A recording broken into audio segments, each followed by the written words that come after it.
नमस्कार. आज आपण पाहूयात स्टॉक ॲडिशन वाउचर कसे क्रिएट करावे. महा इनपुट्समधील इन्व्हेंटरीमध्ये स्टॉक ॲडिशन हे एक वाउचर आहे.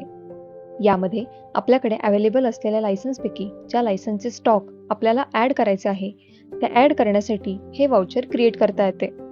यामध्ये सर्वप्रथम प्रोडक्ट सिलेक्ट करताच त्याची पॅकिंग साईज व GST ऑटो जनरेट होऊन येईल. त्यानंतर त्याचे स्टोरेज लोकेशन सिलेक्ट करायचे आहे.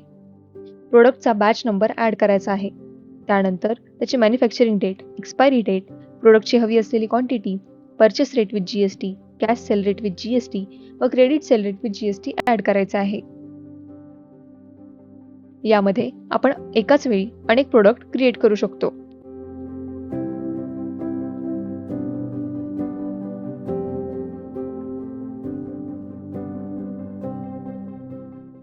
व त्यानंतर सबमिट बटनवर क्लिक करताच स्टॉक ॲडिशनचे वाउचर क्रिएट होईल. त्यानंतर स्टॉक ॲडिशन समोरील लिस्टवर क्लिक करताच आपण क्रिएट केलेले वाउचर इथे पाहू शकतो व त्यासमोरील व्ह्यूवर क्लिक करताच त्याच्या डिटेल्सही पाहू शकतो व त्याखालील प्रिंटवर क्लिक करताच ते PDFच्या स्वरूपात डाउनलोडही करू शकतो. अशा प्रकारे आपण स्टॉक ॲडिशनचे वाउचर क्रिएट करू शकतो. धन्यवाद.